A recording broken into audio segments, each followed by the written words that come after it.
Sabtu, tanggal 2 Desember tahun 2023. Gunakan sisa panas, bab 7011 sampai bab 7015.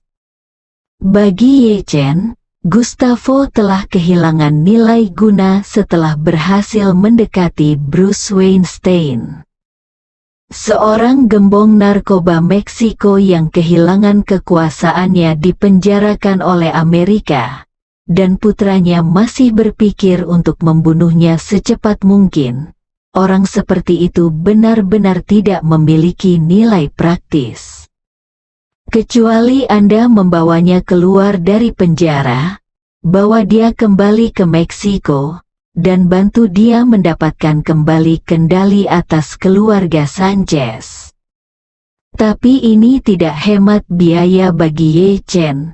Pertama-tama, Gustavo adalah seorang pengedar narkoba yang terkenal kejam.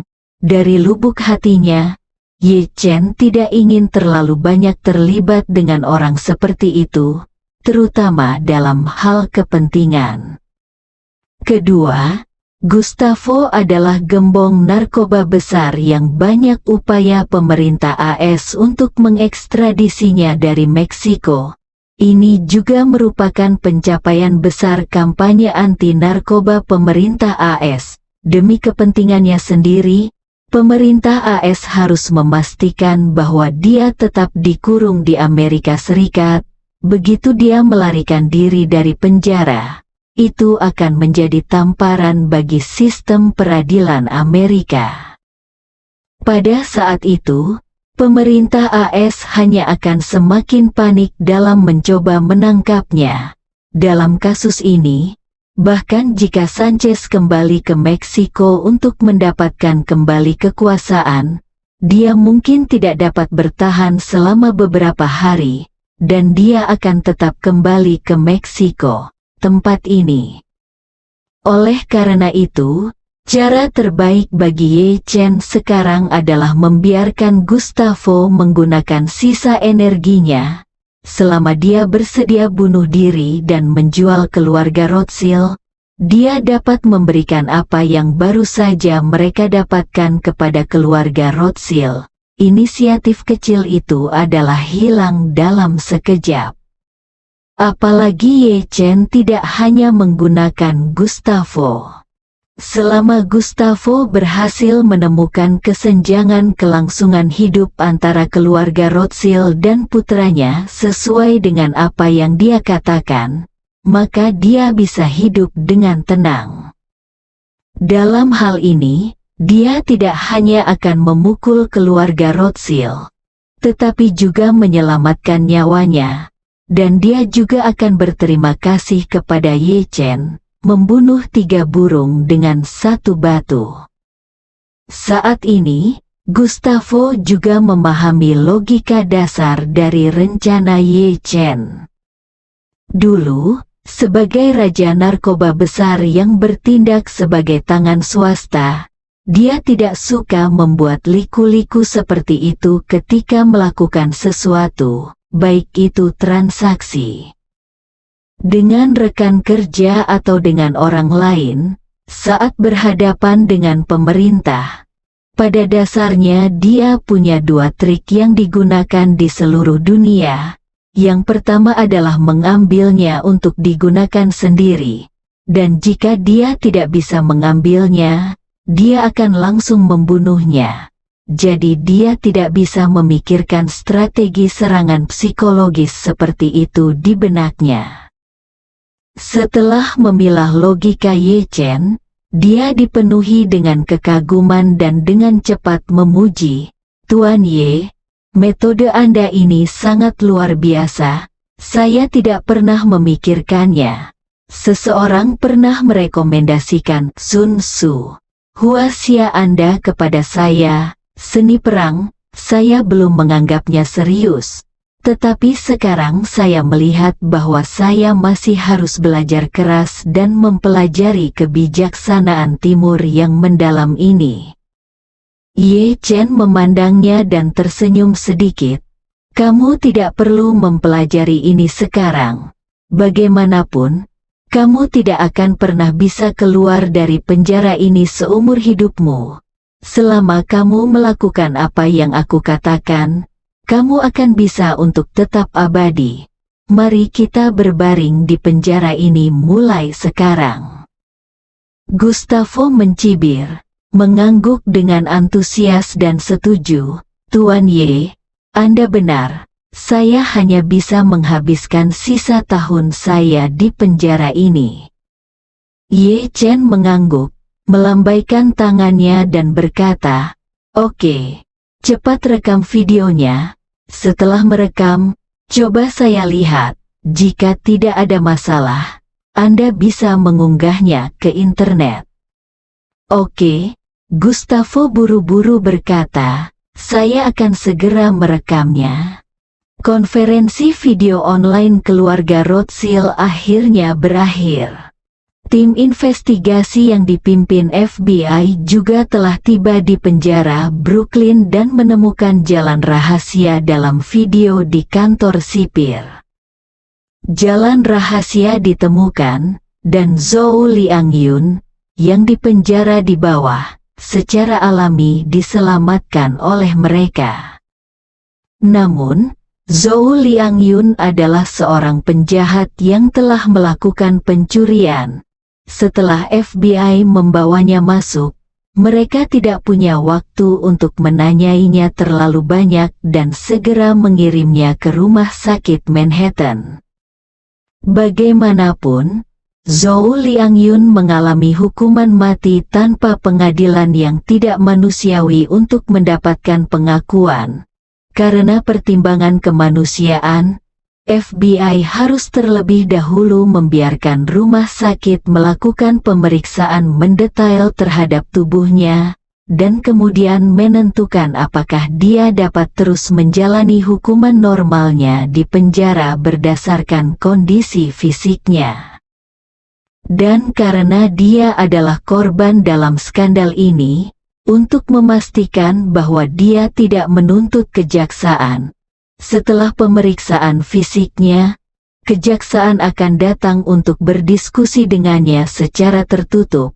Pada saat itu mereka harus membayar ganti rugi, dan atau mengurangi hukuman untuk memuaskan Zhou Liangyun. Mulai saat ini, Zhou Liangyun sepenuhnya mengambil kembali inisiatifnya. Adapun Bruce Weinstein yang secara psikologis disarankan oleh Ye Chen ditahan sementara oleh FBI karena menyalahgunakan kekuasaannya. Setelah itu, tim investigasi akan mengadilinya setelah seluruh penyelidikan selesai. Matt Rothschild juga menyerahkan diri kepada polisi di bawah tekanan keluarganya. Meskipun ia adalah anggota inti keluarga Rothschild, namun kepentingan pribadinya sudah tidak layak lagi disinggung di hadapan kepentingan keluarga. Terlebih lagi, dialah yang menyebabkan semua ini. Ia hanya bisa berdiri saat ini, jadilah kambing hitam. Namun Hector Sanchez, putra Gustavo Sanchez yang berada jauh di Meksiko, sedikit kesal kali ini. Ia tidak menyangka anak buah Joseph tidak berhasil membunuh ayahnya hari ini. Awalnya, dia tidak terlalu peduli. Lagi pula, hanya karena dia tidak punya kesempatan hari ini bukan berarti dia tidak akan punya kesempatan di masa depan. Mungkin dia bisa mendapatkan keinginannya besok. Namun rangkaian skandal besar yang tiba-tiba terjadi di Amerika Serikat langsung membuatnya merasa khawatir. Menurutnya, jika ada skandal besar di penjara Brooklyn, departemen terkait di Amerika Serikat akan segera memperketat pengelolaan penjara tersebut. Jika Joseph ingin mengambil tindakan lagi, mungkin tidak mudah. Mau tak mau dia merasa kesal. Jika Joseph mengambil tindakan sehari sebelumnya, atau jika Joseph memanfaatkan kesempatan hari ini, bukankah dia sudah menyelesaikan semua masalah sebelumnya? Namun, situasi saat ini adalah betapapun kesalnya dia tidak dapat menyelesaikan masalah yang ada. Jadi dia hanya bisa berharap Joseph dapat menemukan titik terobosan. Jika tidak berhasil, dia akan mengirim seorang pembunuh ke penjara Brooklyn mencari peluang untuk membunuh ayahnya. Sedangkan di Amerika Serikat, dengan ditangkapnya Bruce Weinstein dan menyerahnya Matt Rothschild, masalah ini sepertinya sudah berakhir. Keluarga Rothschild akhirnya bisa bernapas lega. Terutama Howard Rothschild yang sudah sangat tua dan masih begadang dengan rasa cemas. Ia bertahan hingga kelelahan baik fisik maupun mental. Setelah melihat debu mengendap, ia akhirnya bisa rileks dan berbaring di tempat tidur untuk beristirahat. Saat ini, video lain diunggah ke platform online besar. Protagonis dari video tersebut adalah Gustavo Sanchez, seorang gembong narkoba terkenal di Amerika Serikat. Ketika Gustavo diekstradisi oleh Amerika Serikat dan diadili, pemerintah AS banyak melakukan publisitas, sehingga hampir semua orang Amerika mengetahui perbuatan Gustavo. Dia jelas merupakan salah satu tahanan paling terkenal di Amerika Serikat. Sejauh yang diketahui semua orang, Gustavo telah dijatuhi hukuman penjara seumur hidup tanpa kemungkinan pembebasan bersyarat. Orang ini akan dipenjarakan di penjara AS selama sisa hidupnya sampai dia meninggal karena sakit atau usia tua.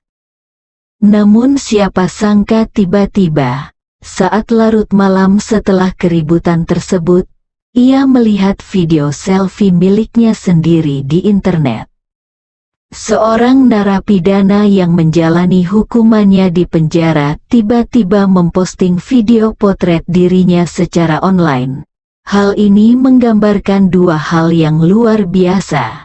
Yang pertama adalah pria ini dapat menggunakan ponsel di penjara, dan yang lainnya adalah pria ini masih dapat menggunakan ponsel di penjara, dapat mengakses internet.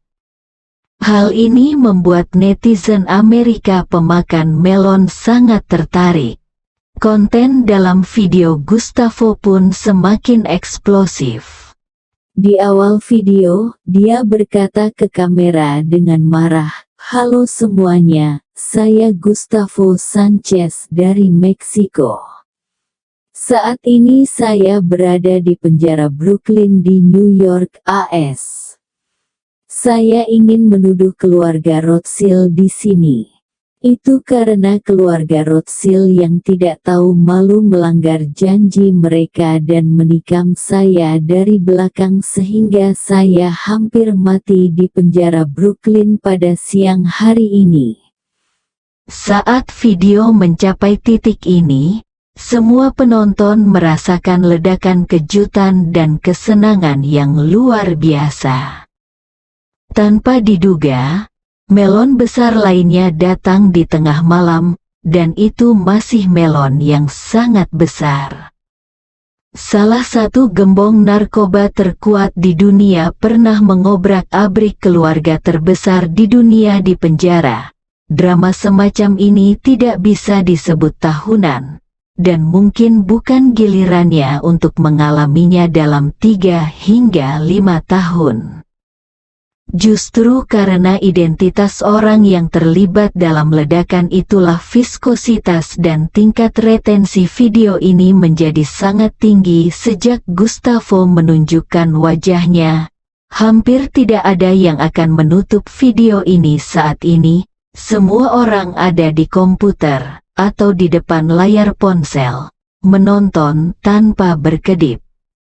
Saat ini, Gustavo berkata dengan marah, "Ketika pemerintah AS ingin mengekstradisi saya dari Meksiko ke AS untuk diadili, Saya sangat tidak mau dan bahkan mencoba melarikan diri dari penjara di Meksiko dan mencari perlindungan di negara lain beberapa kali.